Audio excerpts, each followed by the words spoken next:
Assalamualaikum warahmatullahi wabarakatuh. Di sini kami akan mempresentasikan proposal studi kelayakan bisnis mengenai bisnis Tirto Gaesang. Sebelumnya perkenalkan dulu anggota kelompok kami. Yang pertama saya Antika Mudianti, NIM 1702010056. Yang kedua Renita Dwi Rahayu, NIM 1702010057. Dan yang ketiga Diahayu Tri Ramadhani, NIM 1702010110.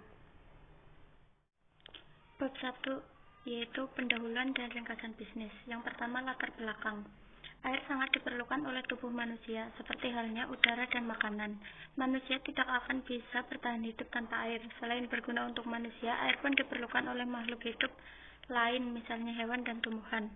Dapat air minum adalah sebuah usaha atau bisnis menengah ke bawah yang melakukan pengolahan air mentah menjadi air yang siap untuk dikonsumsi dan dikemas ke dalam wadah berupa galon. Pengolahan air mentah tersebut dilakukan dengan menggunakan mesin pompa air yang kemudian dimasukkan ke dalam pengisian galon.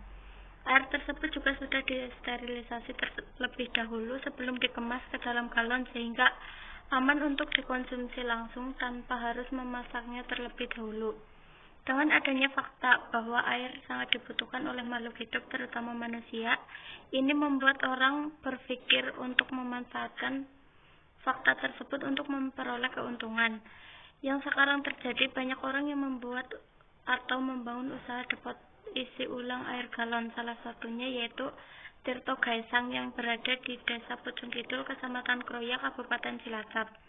Hal ini dirasa sangat efektif karena semua masyarakat akan merasa lebih dipermudah kesehariannya dalam pengkonsumsian air, terutama air minum ini, karena isi ulang galon bisa langsung dikonsumsi tanpa harus repot memasak terlebih dahulu. Yang kedua, nama perusahaan yaitu Tirto Gaesang. Yang ketiga, alamat perusahaan berada di Jalan Gatot Subroto, RT 20, RW 10, Desa Pucung Kidul, Kecamatan Kroya, Kabupaten Cilacap. Yang keempat, gambaran bisnis. A. Sejarah singkat perusahaan. Depot air minum isi ulang pertama kali didirikan pada tanggal 25 Februari 2016 oleh Ibu Tutini. Depot isi ulang air minum dinamakan Tirto Gaesang yang memiliki arti air kehidupan. Depot isi ulang air minum Tirto Gaesang terletak di daerah yang strategis di pinggir jalan raya, lebih tepatnya di Jalan Gatot Subroto, RT 20, RW 10, Desa Pucung Kidul, Kecamatan Kroya, Kabupaten Cilacap.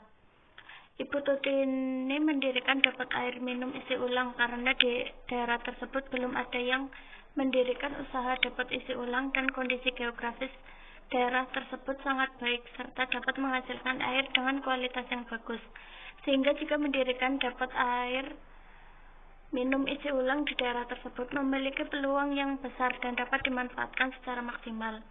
Air minum isi ulang Tirto Gaesang tidak hanya dipasarkan di daerah Desa Pucung Kidul saja, dan juga meliputi di daerah Kroya, Binangun, Mujur, Widara Payung, Buntu, dan lain-lain.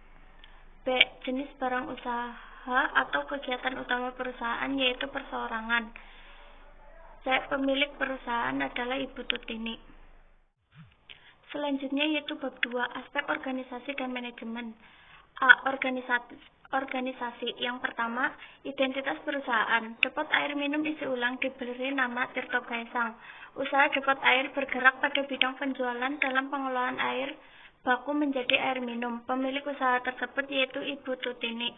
Alamat depot air minum isi ulang berada di Jalan Gatot Subroto, RT 20, RW 10, Desa Pucung Kidul, Kecamatan Kroya, Kabupaten Cilacap. Legalitas perusahaan. Depot isi ulang air minum Tirto Gaesang sudah mendapatkan surat izin usaha perdagangan atau SIUP dengan nomor 19/11/MK/47/2/2016 dan setiap 3 bulan sekali selalu ada dinas kesehatan yang mendatangi depot isi ulang air minum Tirto Gaesang untuk menguji kualitas air sehingga dapat diminum oleh orang, sehingga air yang diminum oleh orang-orang atau masyarakat dapat terbukti aman dan sehat untuk diminum. Yang ketiga, struktur organisasi. Yang pertama, pemilik. A. Mengawasi semua kegiatan di toko, menentukan kebijakan dan peraturan, menerima order dari konsumen, mencatat transaksi pengeluaran dan pemasukan, membuat rencana penjualan dan mengadakan pembelian bahan baku. Yang kedua, bagian operasional. Petugas mengantar pesanan air ke konsumen, melakukan kegiatan pemasaran, mengisi ulang air galon dan pengemasan, merawat alat produksi agar alat tersebut dapat menghasilkan air dengan kualitas yang bagus. Yang terakhir, mengawasi kebersihan galon. Selanjutnya yaitu manajemen. Yang pertama, unsur pimpinan perusahaan. Pekerja dan pemilik selalu menciptakan hubungan komunikasi yang baik dan feedback yang seimbang antara pemilik dengan para karyawannya.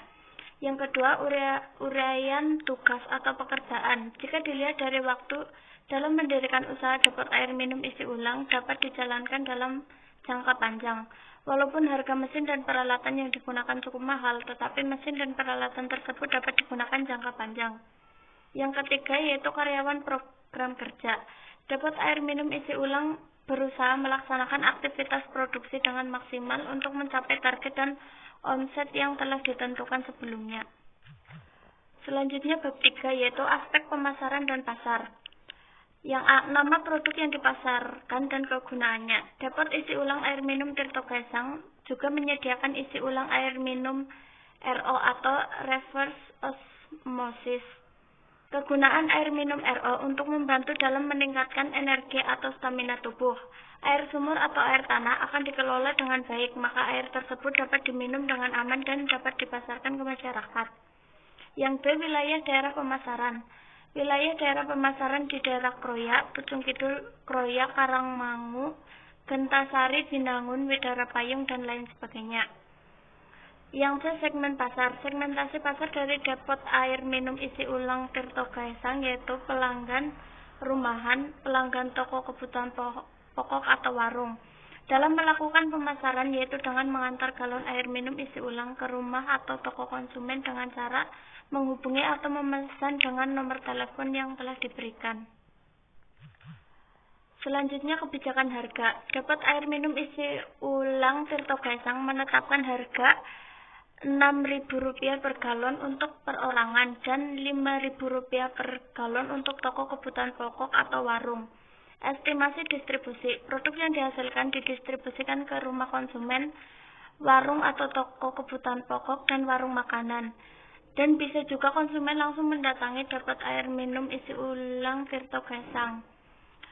Selanjutnya sistem promosi. Pertama kali pemilik perusahaan mengenalkan dapur air minum isi ulang Tirto Gaesang kepada masyarakat sekitar seperti pelanggan perseorangan dan toko atau warung kecil di sekitar desa dengan cara mendatangi toko atau warung kecil dengan menawarkan harga yang terjangkau dan menawarkan jasa pengantaran galon. Yang selanjutnya yaitu permintaan produk. Permintaan produk sehari kurang lebih dapat mencapai 50 galon dengan tipe konsumen yaitu 15 galon untuk konsumen perorangan, sedangkan 35 galon untuk didistribusikan kepada warung atau retail dan sejenisnya. Kesimpulan aspek pemasaran. Dapur air minum isi ulang Tirto Gaesang memiliki harga yang sangat murah yaitu Rp5.000 per galonnya dan juga menyediakan jasa antar jemput galon. Permintaan produk per hari dapat mencapai 50 galon per hari dan wilayah daerah pemasaran meliputi Kroya, Pucung Kidul, Kroya, Karangmangu, Gentansari, Binangun, Widara Payung, dan lain sebagainya. Yang selanjutnya yaitu bab 4, manajemen operasi. Yang pertama, deskripsi teknis produksi. Proses produksi yang dilakukan pada bisnis isi ulang galon ini dilakukan secara terus-menerus, mulai dari awal beroperasinya bisnis tersebut sampai dengan waktu pengoperasian yang tidak ditentukan sesuai dengan kebutuhan atau permintaan produk. Bahan baku yang tersedia yaitu berupa air mentah akan diproses terlebih dahulu dan dilakukan penyaringan dan sterilisasi menggunakan mesin yang tersedia, kemudian hasil tersebut ditampung pada isi ulang galon dan mengemasnya menggunakan wadah atau galon ketika diperlukan. Jadi bahan baku tersebut langsung diproses menjadi barang jadi yang siap untuk dikonsumsi langsung. Pengoperasian dilakukan setiap hari dengan melakukan persiapan terlebih dahulu seperti halnya menyiapkan mesin dengan melakukan pengecekan dan lain sebagainya. Yang selanjutnya yaitu ada teknologi produksi. Teknologi yang digunakan untuk pengoperasian bisnis ini atau memproduksi yaitu menggunakan teknologi yang bisa dibilang modern tapi masih belum sepenuhnya canggih karena ada beberapa pekerjaan atau pelaksanaan produksi yang masih harus menggunakan tenaga manusia secara manual seperti pada saat proses pengisian pada air galon. Adapun peralatan atau mesin yang digunakan dalam proses produksi ini adalah sebagai berikut. Yang pertama yaitu mesin penyulingan, yang kedua mesin pencucian galon, yang ketiga hair dryer galon. Yang selanjutnya yaitu kapasitas produksi dan rencana produksi. Dalam seharinya, produksi isi ulang galon dilakukan dengan jumlah sebanyak 50 galon. 50 galon ini terbagi untuk didistribusikan kepada dua tipe konsumen, yaitu 15 galon untuk konsumen perorangan, sedangkan 35 galon untuk didistribusikan kepada warung atau retail dan sejenisnya. Untuk rencana produksi itu sendiri, kedepannya ingin menambah lagi target pemasaran dan menambah jumlah konsumen, sehingga akan meningkatkan kapasitas produksi yang mengembangkan usaha untuk lebih baik lagi ke depannya. Yang selanjutnya yaitu D. Bahan baku dan bahan penolong. Bahan baku yang dibutuhkan yaitu berupa air siap konsumsi itu sendiri, kemudian untuk bahan penolong adalah berupa wadah yang berbentuk galon, tutup galon, plastik, dan tisu. E. Pengolahan dan pembuangan limbah. Dalam kegiatan produksi depot isi ulang galon ini, limbah yang dihasilkan yaitu berupa tutup galon yang sudah tidak terpakai dan sudah rusak. Karena proses produksi dan permintaan yang banyak dan setiap harinya ada, limbah tersebut dijual kepada pembeli barang bekas agar bisa didaur ulang atau dimanfaatkan jika masih memiliki nilai dan manfaat yang dapat diambil dari bekas tutup galon tersebut. Yang selanjutnya yaitu F. Kebutuhan biaya aspek teknis produksi. Yang pertama yaitu bahan baku. Untuk bisa menjadi produk siap jual, dalam proses produksinya membutuhkan bahan baku yaitu air mentah yang akan diolah menjadi air siap konsumsi. Yang kedua yaitu tenaga kerja. Tenaga kerja yang dipekerjakan merupakan masyarakat sekitar toko yang membantu dalam hal pengoperasian bisnis tersebut seperti pengemasan dan penjualan atau pendistribusian galon kepada konsumen. Yang ketiga yaitu kegiatan perawatan mesin. Perawatan rutin terhadap mesin dilakukan setiap hari oleh karyawan karena sebelum pengoperasian, mesin akan diperiksa terlebih dahulu dan dicek apakah ada masalah atau tidak pada mesin tersebut. Kemudian untuk perawatan mesin yang intens dilakukan oleh orang yang ahli dalam bidang mesin setiap beberapa bulan sekali atau dilakukan jika terjadi masalah pada mesin saat dioperasikan. Yang selanjutnya yaitu kesimpulan analisis aspek teknis atau produksi atau operasi. Aspek teknis itu sendiri yaitu suatu aspek yang berkaitan dengan masalah teknis yang dihadapi pada saat pembangunan sampai pengoperasional proyek atau bisnis itu sendiri. Aspek ini dilakukan untuk mengetahui apakah secara teknis proyek atau bisnis tersebut sudah layak untuk dibangun dan dijalankan. Aspek ini berkaitan juga dengan proses produksi yang di dalamnya menyangkut luas produksi, lokasi, layout, sampai dengan teknologi yang digunakan, apakah faktor tersebut layak atau tidak. Begitupun dengan bisnis isi ulang air galon ini, toko dibangun di tempat yang strategis yang sudah jelas memiliki banyak sasaran konsumen. Kemudian layout toko dibuat dengan semenarik mungkin dan tidak lupa dengan mesin yang digunakan juga sudah modern walaupun masih belum maksimal karena tidak sepenuhnya mesin itu dapat bekerja sendiri tanpa adanya campur tangan manusia pada beberapa proses produksi. Bab 5 aspek keuangan. Struktur pembiayaan perusahaan untuk memenuhi kebutuhan akan modal ini, maka usaha ini merupakan modal sendiri dan dana usaha tersebut dialokasikan untuk memenuhi seluruh kebutuhan dana untuk semua kegiatan. 1. Kebutuhan investasi dan modal kerja. A. Biaya perizinan untuk usaha 1 juta, aktiva tetap, mesin penyulingan 30 juta, mesin pencucian galon 450.000, harga dryer galon 300.000, galon 100 galon dikali 30.000 sama dengan 3 juta, total aktiva tetap 33.750.000. Aktiva lancar, kas 10 juta, tutup galon 1000 pieces 90.000, segel plastik 200 lembar 11.000, sabun pencuci galon 40.000, tisu pembersih 100 pieces 6.000, total aktiva lancar 10.147.000.